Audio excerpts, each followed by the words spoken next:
thank everyone who's tuning in today. And if you attended all 3 webinars, God bless you. I owe you a cup of coffee or something. In many ways, this was the hardest one to prepare for because it's very exhilarating to sort of help someone in the pre-housing process and then sort of help them, when they're being housed. But when housing is sort of in jeopardy, it's a lot more nuanced, to be honest, and can be a lot more difficult emotionally for the clients that we serve. So if I assume I'm speaking to mostly patient navigators, if you've been doing this work for more than a minute, invariably you've had a certain number of people that you work, patients or clients that you serve, who are either in near eviction circumstances or are actually in the process of being evicted. So we'll go over some of the circumstances that might sort of lead up to someone being evicted. But first, I thought it'd be good to review some of the reasons why people find themselves in this situation. Most common, non-payment of rent. Also, behavioral issues. I have plenty of patients or clients who pay their rent in a very timely fashion, but don't behave appropriately in their building. Jail or arrest. I added this last one, information that was revealed after the person was housed. So in some cases, information may come to light, and it can definitely put someone's housing in jeopardy. Those are the 4 that I know of, and I'm sure that you probably know of a few others. So when we talk about this being interactive and us wanting to hear from you about your experiences, this is something, we want as much experience in the room as possible. So in some cases, you may have the kind of relationship with the clients that you serve where they'll come to you right away if there's a problem with their housing. In other cases, the client may not choose to disclose that their housing is in jeopardy. I've had this happen not often, but on a regular enough basis that it kind of confounds me. But there are reasons behind it, and if a client chooses not to tell you that their housing's in jeopardy, there's probably what they feel is a good reason. And sometimes this can be for reasons that aren't readily apparent to the client themselves. In some cases, the client may not feel they're worthy of housing, or may feel discouraged or unprepared for the housing that you've worked so hard to help them get. They may also be afraid to tell you, their case manager, because you put so much work into obtaining this housing, and they really feel like they're letting you down. Sometimes a client may not know how to express this to you. They may not have the language. They may not sort of be in touch. They may have a hard time discussing their feelings around this, and I've certainly seen this on a regular basis. They may have other priorities or financial obligations. I do have 1 or 2 clients who have pretty serious child support payments and other monthly obligations, and even though we strive to put our clients in affordable rental situations, sometimes even 1/3 of their income, which is the norm, can be too much for them. Unexpected or outstanding bills. In a lot of ways, like getting someone housed is the beginning of really helping them sort of repair a lot of other situations in their life. I think it's easy to receive bills in the mail and not look at them. I think it's a lot harder to look at them and sort of budget for them, and especially if you have years of sort of unpaid obligations. A lot of the fees and a lot of the interest that's added to these financial obligations can really be overwhelming. I think usually, I don't know if I mentioned in my other webinars, but helping someone really navigate the process of paying outstanding bills that can be years old in some cases. It does require a lot of expertise. And it can be a real chore. Active addiction is always sort of number one on the list of reasons why I see my patients having some problems meeting their rental obligations.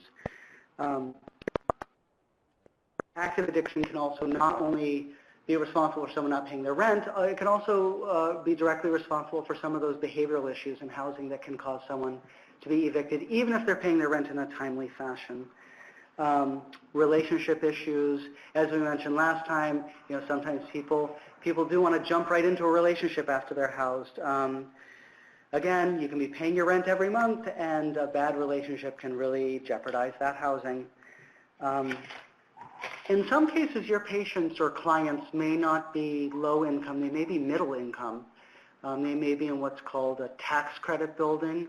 For people that are not low income, the interesting thing about these housing situations, the tax credit buildings, is although your rent is affordable if you're working, it never goes below a certain amount.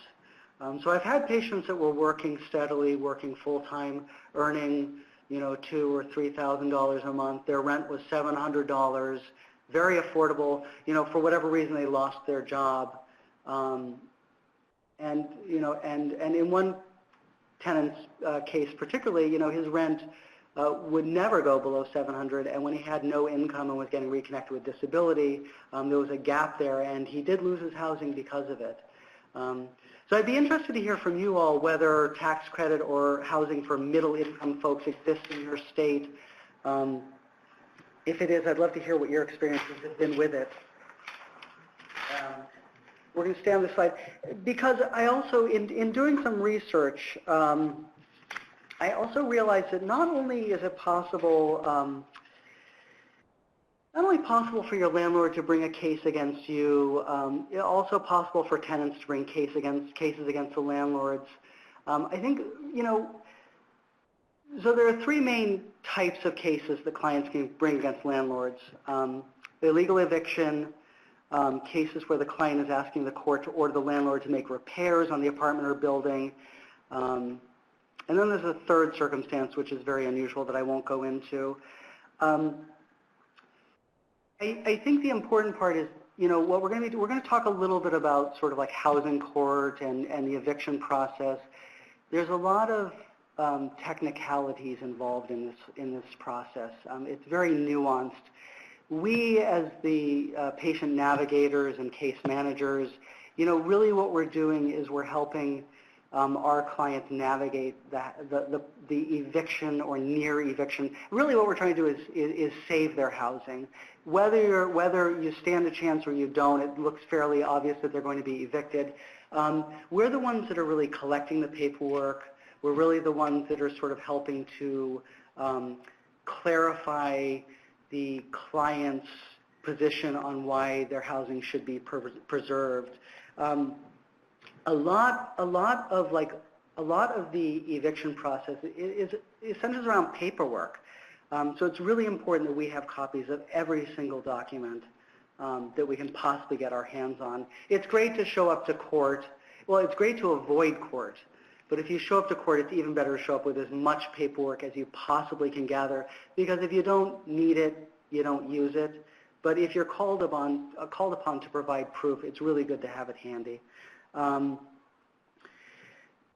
So with the eviction process, I mean, it's really important that landlords understand that they can't just go to a tenant and say, you must get out of this building right now, I'm kicking you out. In most cases, the legal system can just be really slow and sort of laborious, and cases get continued and this and that. In the case of housing, the fact that things move so slowly is actually to the client's benefit, because whatever can buy them time while you either gather documentation or while you try and find the next living situation. I mean, anything you can do that can buy you time is a wonderful thing. So basically in order, and I should clarify by saying a lot of what I'm talking about is based on my experiences, and I know that especially like legal laws and legal services vary from state to state. So I'm speaking from my perspective based on my experiences, but in all states, there is a process for evicting people. Basically, the landlord sues the tenant. And before the client can be, quote unquote, sued, the landlord or someone working for them has to inform the patient that they have, the client, that they have overdue rent and warn them of what the consequences will be if they don't pay them. And in almost every case, the consequence for not paying your rent is eviction. So the notice can be given verbally, it can be given in writing, but I think it's really, so in my last webinar I spoke about why it's important to review the lease. Usually there's something in the lease about how this should be handled. So in most cases it can be given verbally or written. If in the lease it states it has to be written, then it has to be written, and that's how it is. So familiarize yourself with the lease. It's good to review the lease before the person moves in, while they're living there, and then if their housing is in jeopardy. And to keep, have the tenant keep a copy, and then you as the patient navigator keep a copy in your office so you can review it. The landlord notifies the client that they have overdue rent. Hopefully at that point the client pays the rent. If they don't, the landlord can file what's called a non-payment petition against the client in a housing court. And I'm hoping that you all have experience with housing court. I think most cities have some form of housing court. Housing is a big issue. And at a certain point, I think most states realize that it's good to have separate court space for housing, specifically for housing issues. So you can Google it where housing court is. And in most cities, you don't have to travel too far. I do worry about more remote sites like Florida and North Carolina where there may be some travel involved. That could be an additional barrier. So the client is served with papers, and then a short time after that receives a notice summoning them to court. Again, if something is mailed and the person's mail, the client's mail is not secure, or they're not around to get their mail, this can be a real issue. If possible, ask that any documents be mailed to you, the case manager or patient navigator. It really, really, really helps.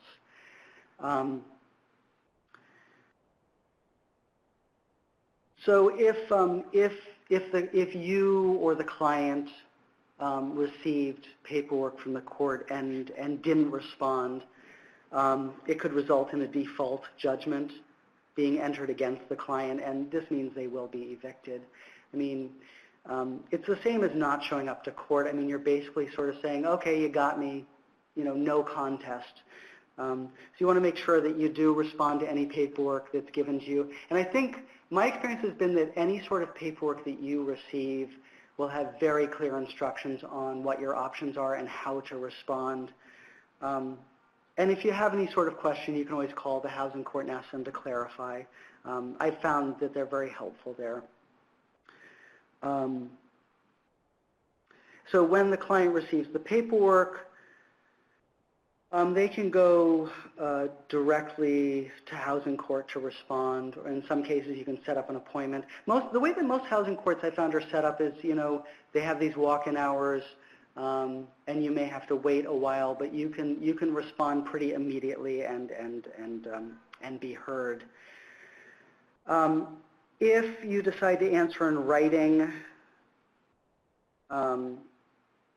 a copy of the answer must first be served to the landlord or the landlord's representative. And I guess it's really hard, sometimes it's good if if you call a landlord, to just sort of, if you don't know them, if you're calling to say, introduce yourself, say that you're going to be working with a client, that's great. Hopefully there's already a pre-existing relationship with them, but sometimes properties do change hands, or sometimes if a client is not paying rent, a landlord just will not respond to calls. Sometimes it's hard to know whether a landlord has an attorney representing them. But you definitely want to provide a landlord with a copy of, whatever response that you have. And then you bring a copy of the written answer to, with an affidavit swearing how you served the landlord to the landlord, the housing court. They call it the landlord-tenant clerk.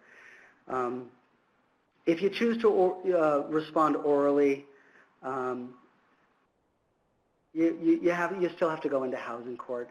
I mean, I guess to bottom line it, anytime you get a piece of paper, call housing court, have a talk with them.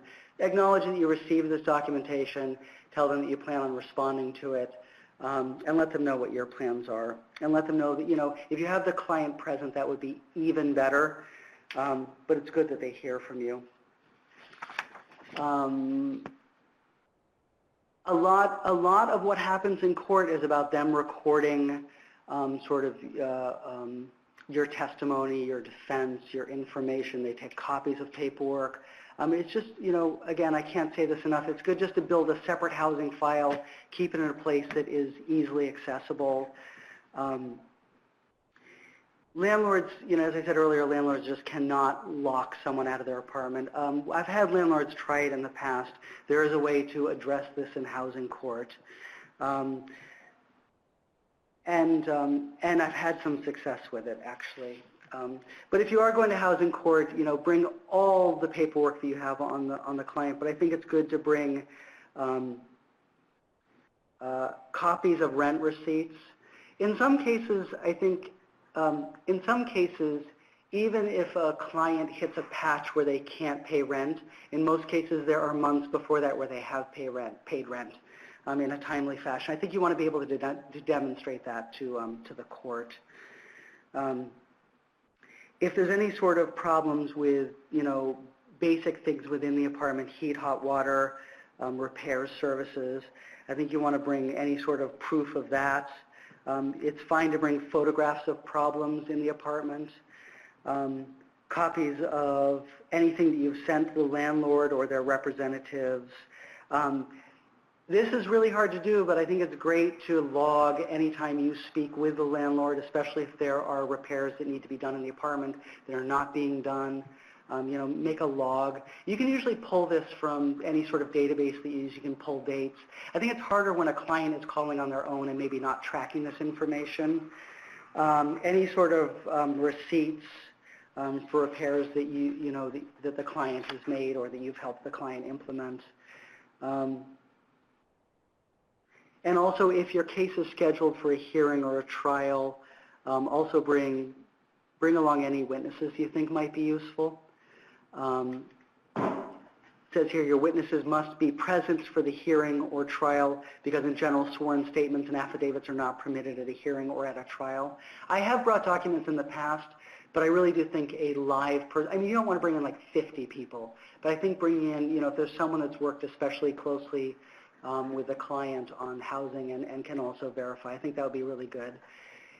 What you're hoping for, what housing court is, or sort of the eviction process, is a series of, checkpoints.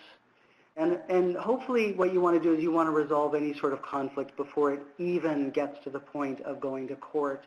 But even if it does get to court, there is always an opportunity to sit down with a landlord and a third party and try and really resolve it before it hits the court.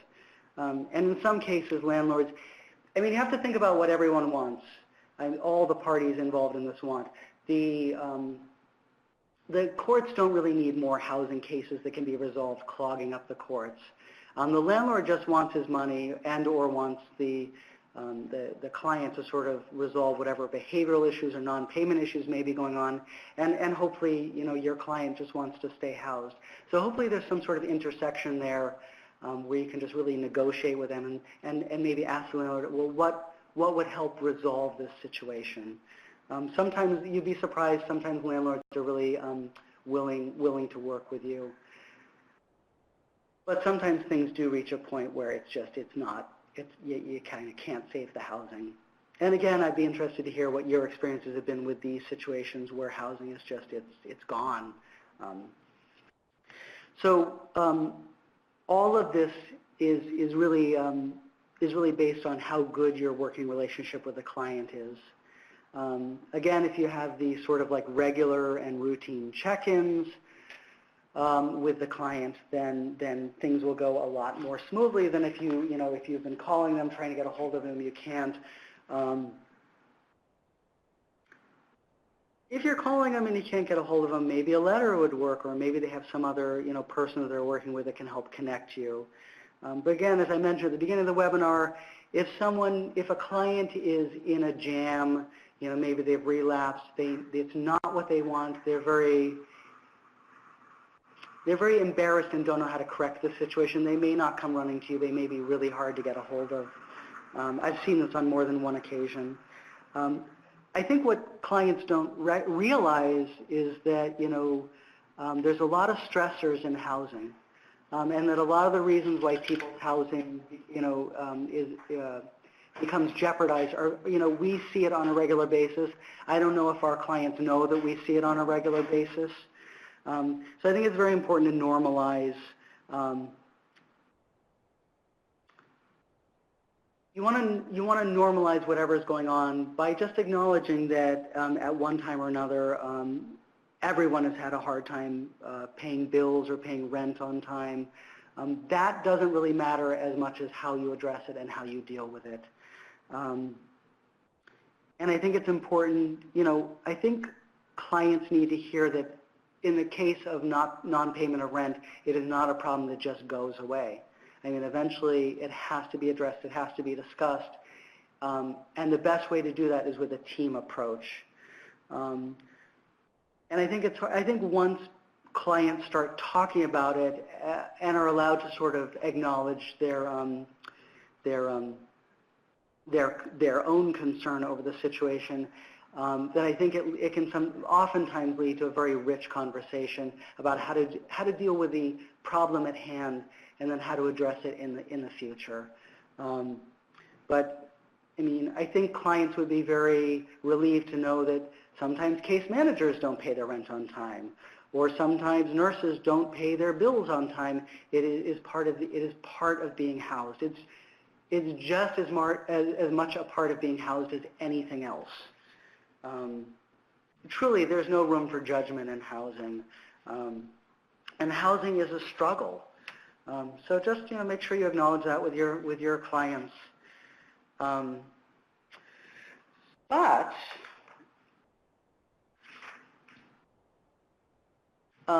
if your client receives a notice to quit, I'd be interested to hear of. So if you take all of the clients that you've housed, and sort of come up with a number, maybe 50 or 100. It's interesting to really think about sort of how different people's housing plays out and how some people stay housed and why some people, aren't able to stay housed. I think it's very interesting to think about sort of what the patterns are and then also what the exceptions are, because you will have patients that seem very stable in their housing and then it's gone and you have no idea about it. You also have clients who just save their bacon at the very last minute through sheer force of will. But, again, as I was saying earlier, as important as it is to review the lease on a regular basis and to really be reminding your clients about sort of certain things in the lease that could be problematic, always very important to review any sort of housing paper. Any sort of housing paperwork, the way that I've set it up with a lot of my patients is I say, look, come in once a week, bring in all of your mail, and we'll look at it. I think that a lot of marketing companies disguise their mail so it looks like official documents. I've certainly received mail like this. I think you're going to have patients who just are not going to want to look at their mail, who just don't review it on a regular basis, which is fine most of the time. But if they're able to bring it into you and you guys can go through it, I think every once in a while people do receive some sort of notice that's time sensitive, that they didn't realize was time sensitive, that they didn't look at. But if you sit down and look at the mail together, you can not only help them sort of go through it and shred whatever is junk mail, but also help them review what's important, and more importantly, help them understand what mail means to them. Because people get bills all the time that they think are, official notices. People get checks in the mail. They're just scams. I hate to think of anything that could further affect some of our clients' bad credit. So going through the mail together is great. And I think that if a client tells you that they're struggling in housing or they haven't paid their rent or there are sort of like issues on site, I think it's important to get as clear an understanding as possible about about what happened, what led up to this situation. I think it's really important to create a timeline. So if a client says, I got a notice in the mail, or you're going through the mail and a notice is there, don't be flustered, but say to them, okay, so this is a 14-day notice to quit. This does not mean that you'll be moving out in 14 days, but it does mean that, there's some serious stuff going on with your housing. Can you tell me what's going on? Do you have an idea of what's going on with your housing? And let them speak to you about what might be going on with the housing, but then you really want to get a blank piece of paper and say, okay, so when did this start? And really write down timelines and really get a sense of sort of what the progression of events was. Because you're going to need that eventually for court, but also you not only want to give the client a chance to report that to you, but you want to have a chance to sort of ask them questions to get them thinking about it. So when this happened, did you call your landlord or did your landlord call you? Questions like that. Or, when your landlord spoke to you about too many people coming into the building or too many people being in your apartment, did you have a discussion about that? And what was said during that time? It's always wise to retain some sort of, legal support, but you can, in discussing this with your clients as early as possible, you can also sort of get them thinking about it and get them reflecting on it, because they may not have all the information on hand when you're talking to them. I think it's good to say, we're going to be talking about this because I just want to make sure I understand sort of what happened here so that I can support you as effectively as possible. Clients may not necessarily want to speak about it when you want to speak about it, and that's fine, but please understand that anything housing related can be time sensitive, and you really do want to pressure them in a good way, motivate them to really be thinking about this. Again, some things, some things will go away on their own. When it comes to housing, and especially if housing is in jeopardy, things do not just magically go away on their own. Eventually, it has to be addressed. You can give someone a day or two, but you don't want to let it wait too long, and you definitely don't want them to feel the crunch. You're kind of the buffer between, your patients and most things. You're their interpreter. You're their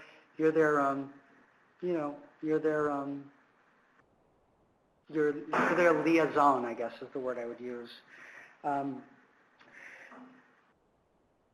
I think it's always good when speaking with a patient whose housing is in jeopardy to sort of throw out there, what would happen? So what would happen if you lost your housing? What would that mean to you?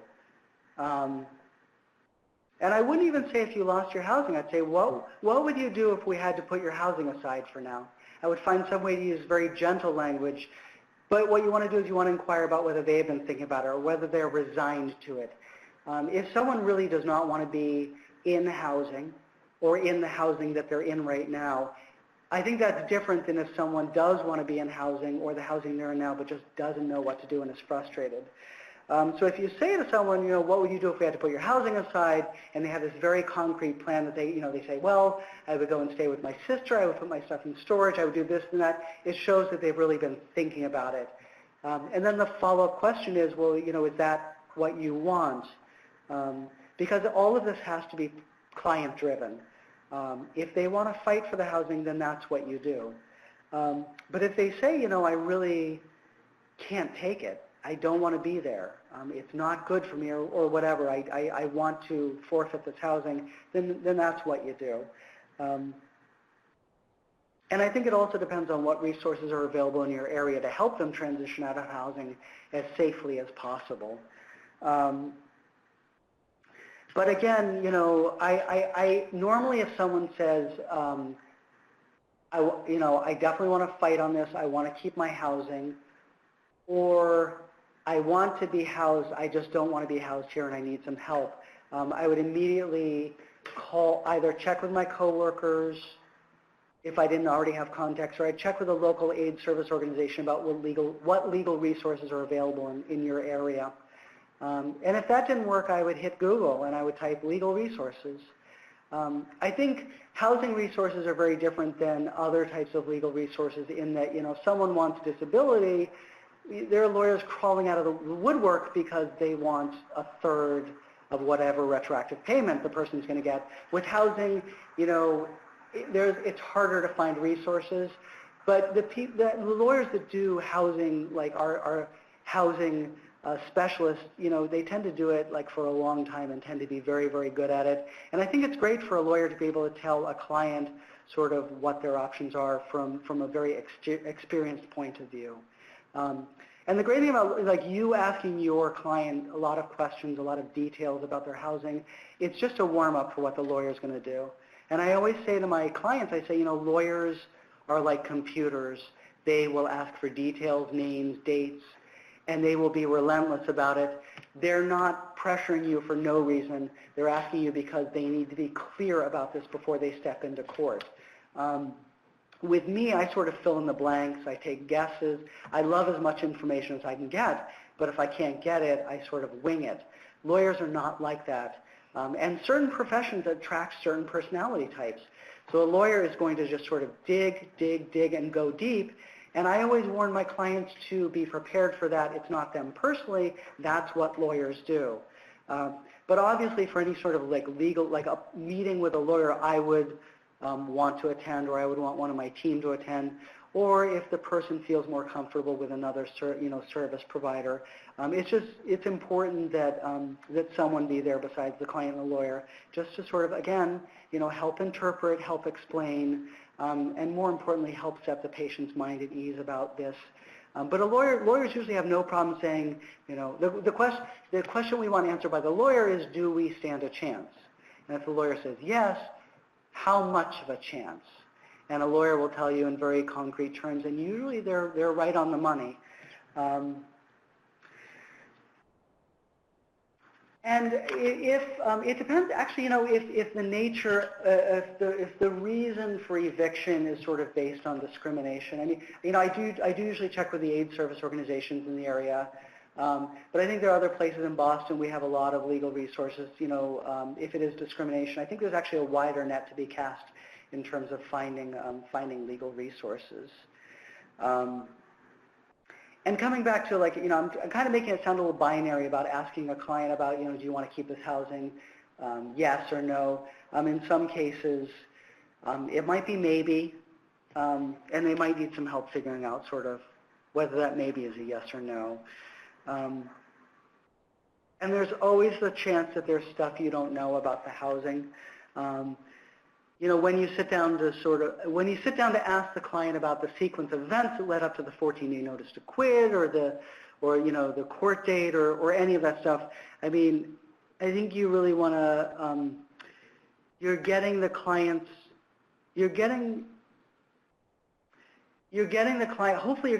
perspective after they've been housed for a while, and they may say stuff to you that you didn't realize, that they might not have dawned on them shortly after they were housed or before they were housed. So you might hear a very different story about sort of what's going on in the building.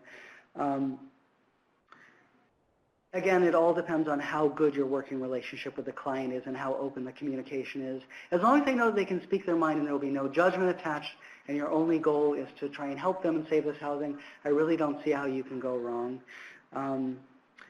But the closer you get to the notice to quit, the subsequent housing court appointment, the harder housing can be to salvage. So again, be as proactive as possible. The one thing that we don't want, as I said earlier, is we don't want people to not respond to a court document that requires a response. We don't want people to no-show in court. We don't want clients to simply abandon their housing and go stay elsewhere in the shelter with a friend. We don't want an eviction. We don't want anything that's a black mark on the person's housing history, because that will show up later on down the road. And it will definitely play a role in the person's ability to obtain future housing. Again, I think different states are stricter than different states. It really depends state to state. Some places are really strict, some places it's hard enough if someone has bad credit to get into housing. Why do you want to add an eviction or an abandonment on top of that? You know, anything that you can do to secure a favorable recommendation from, or even a neutral recommendation from your former landlord is great.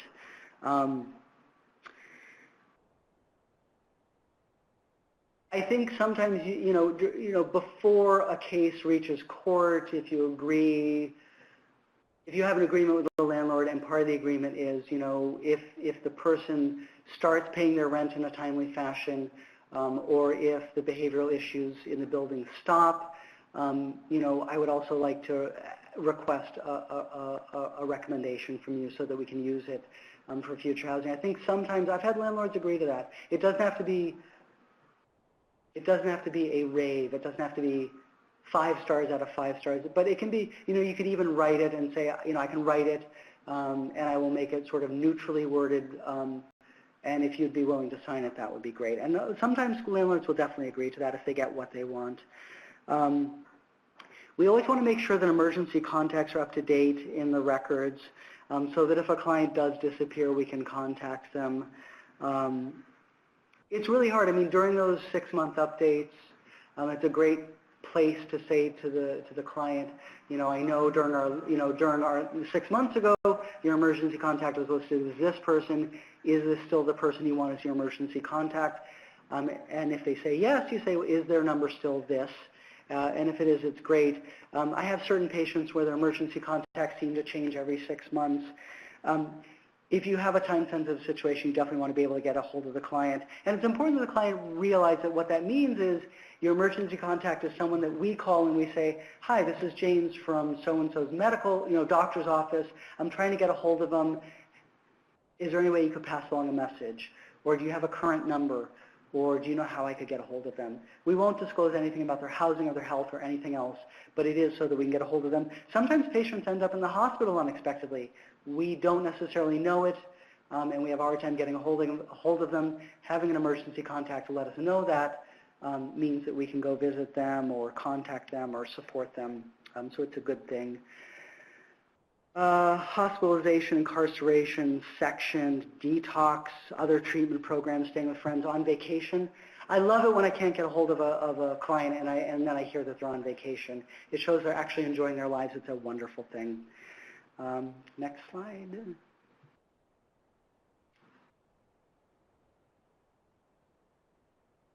Okay, so yeah, we're talking about laws in your state. Massachusetts is insanely tenant-friendly. It is you know, in some cases, it's hard to admit this, but every once in a great while, I have a client that just won't pay rent and is not interested in paying rent. And even then, housing can be stretched out to months, if not years, even in that circumstance. But I realize this varies from state to state. Even if all your clients are housed and they're securely housed and things are going great, it's still worth contacting a local agency that offers housing-related legal services and introducing yourself in case you need their services, or having them come in to do an in-service about sort of what they offer, most common problems that lead to people's that lead to clients losing their housing. It's a great way to sort of make a connection, be proactive before anything bad happens.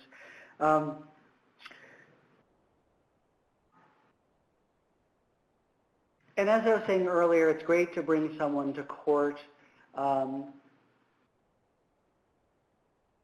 You don't want to overwhelm the courts with a ton of people. It's always good to collect documentation from people that work with the patient, written documentation, to just sort of say, to talk a little bit about how they're engaged in services. I mean, what you're trying to demonstrate here is that although there was a bump in the road, the person could not pay their rent, they have paid rent in the past, they're generally a hardworking person, they work hard at staying connected to services in their community. Here are some letters of support talking about, the efforts that this person has made. It's not like they're just sitting at home doing nothing. And so, I mean, I think our job is to not only connect our clients with services in the community, but keep them connected, and if needed, collect that documentation. In some cases, clients will, in the course of talking with clients, they'll tell you stuff. I think it's really important to throw some of this testimonial into the EMR. I routinely write notes that say, this writer met with patients, patient self-reported that, and then you talk about whatever the circumstances that they self-reported. You want to do this on an ongoing basis because you may need this in the future. I think it's great to say to a judge, 6 months, I know at least 6 months ago on this date my patient and I talked, or my client and I talked, and at that point he had expressed concerns about some of the repairs that need to be done in the apartment. I have it noted in the record. It's our jobs to sort of distill what the client is saying into a very tight, cohesive little statement that you can throw into your database in case you need to refer to it. I go through our database all the time to refresh myself on the sequence of events. All right. Yeah. Landlords, they're a unique breed. We do run across honorable, wonderful landlords. Some are perhaps not so much. And some landlords refuse to do any sort of repairs on the building. They may make false claims about the patient or the client, may have their own agenda. Usually, I mean, I think it's really hard when landlords live out of state, when landlords hire property managers that are not responsive, when when you leave multiple messages for a landlord and you don't get any response. Again, that's the kind of stuff that will go into the database. It's good early on if you can get a hold of a landlord to really introduce yourself and let them know that you'll be working with the client on any sort of housing issues that come up, and that you're a reliable, you're someone that they can call if there's an issue with a client, and you'll do your best to sort of resolve it in as quick a fashion as possible. It also helps the landlords know that the client is not sort of on their own without any sort of like team, that if they misbehave, I kind of, I don't ever say this, but I want landlords to know that I am able to contact legal resources if needed. I want landlords to know they have a responsibility to do right by our clients. It keeps them on their toes, and for my part, I will make sure that my client behaves as well as possible in their housing.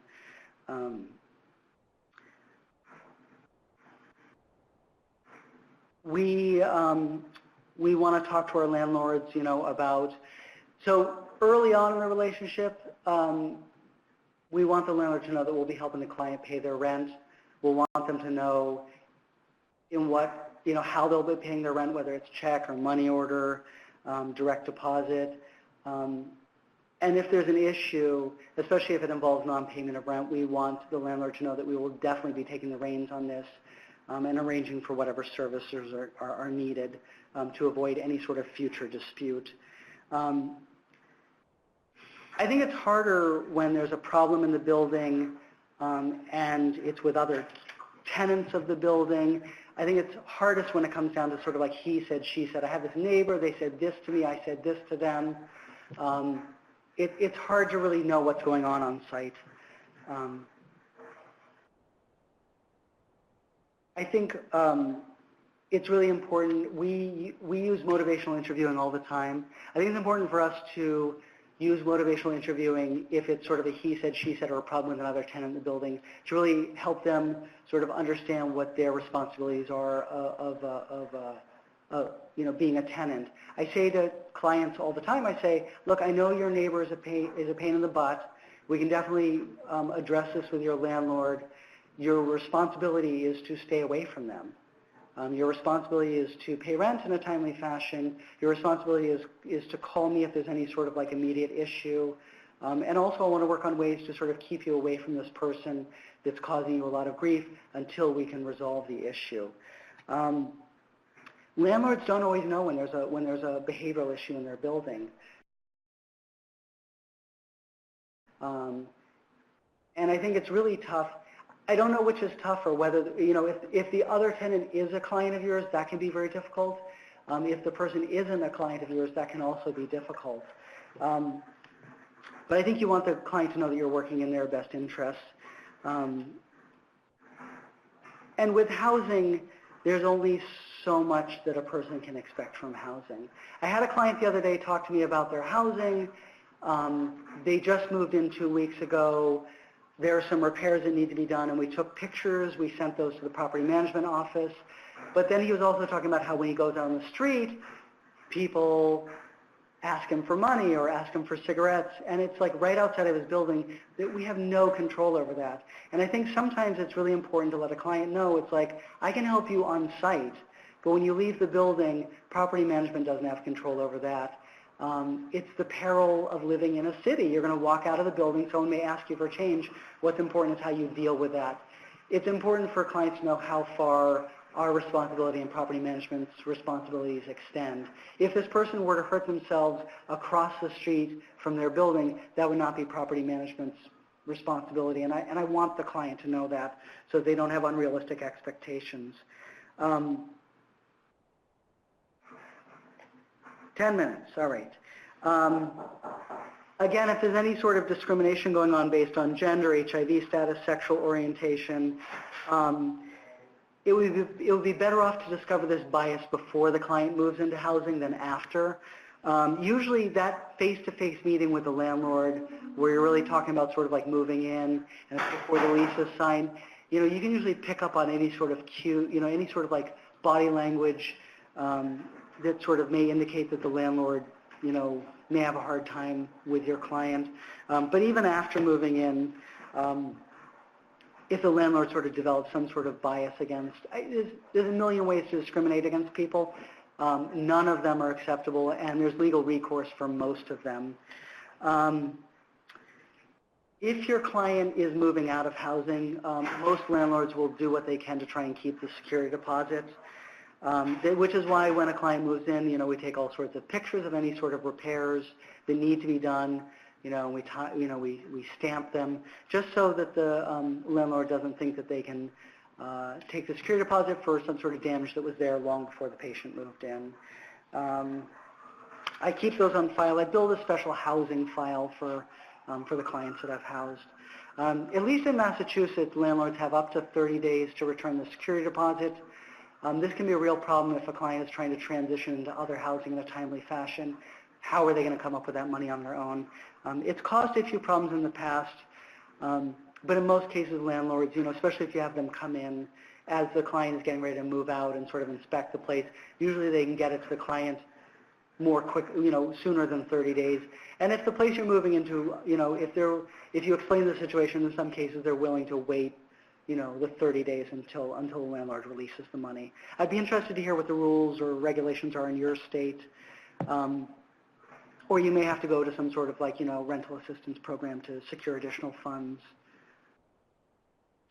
So in some cases, reasonable accommodation may be required due to medical conditions not present when your patient moved into the apartment, or an unexpected event or change in household composition. It could also mean modifications to the apartment that the patient currently lives in, or it could mean a move to different housing. I've had patients who are low vision move into housing and then be declared legally blind. I mean, if that's the case, you would definitely want a buzzer and other accommodations made to the apartment so that your blind client can navigate their apartment safely. I think things like railings and stuff, very common request to be installed in an apartment if there's some sort of health issue. I think it's different if your client is reunited with family, if they become pregnant and have kids, There's a million different, I would Google, reasonable accommodation and look at sort of what all the definitions are. It's surprising how broad it can be. I think in some cases on our end, we lobby for reasonable accommodation, sort of internally if it's not an optimal living situation, and is a direct threat to our clients' health and well-being. Domestic violence is something we see a fair amount of, and there are housing programs that do rehouse people who are experiencing DV. There is special housing for victims of DV.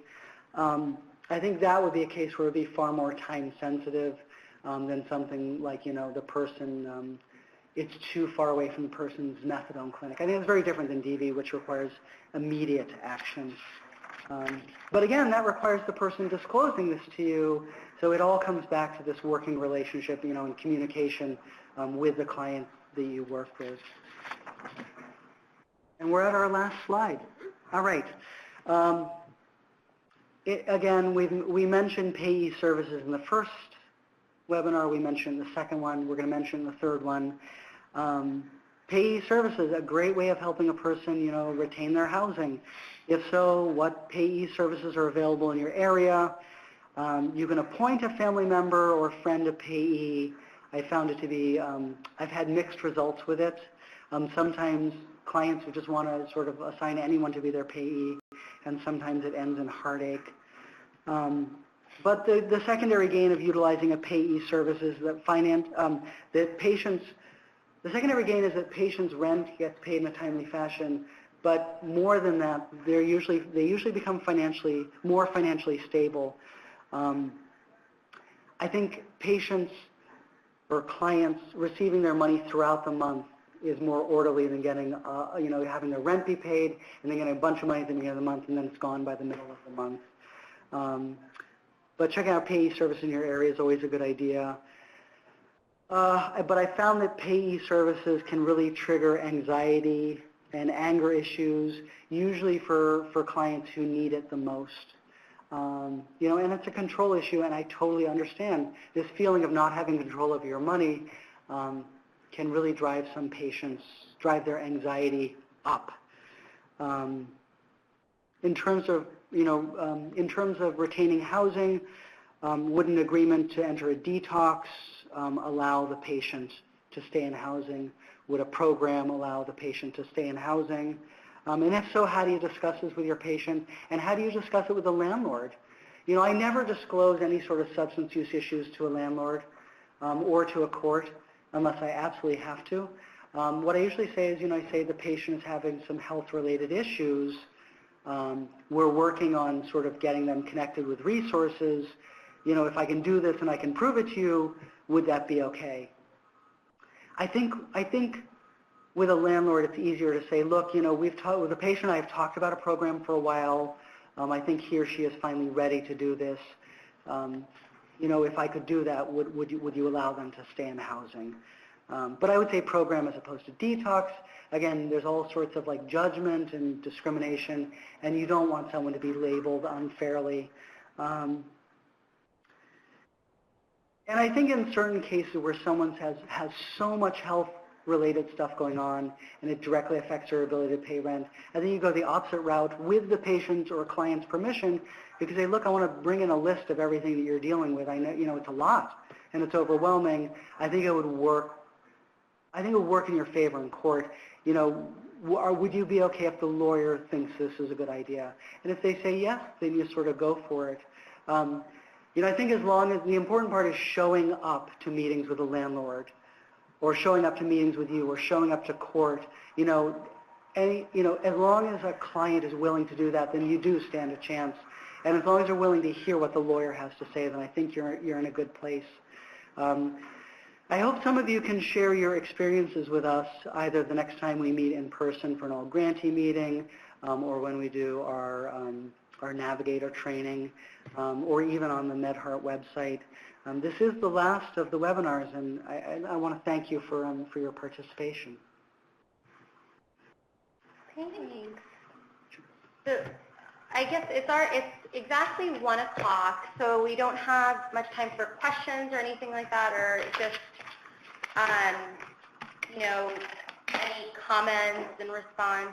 But I would, like James said, I would definitely urge everyone to try to use the forums on the website with responses, reactions to the 3 topics that James covered over the past few months. And definitely also, if this has, you know, if you learned new things or raised more questions in the work that you do, definitely come to the meeting in August prepared to discuss that. Like I said before, I think we're going to talk about on our next call just any last-minute issues that people really want to cover at the meeting in August. So next month, just come prepared to try and discuss some of that, and we will talk to you all then.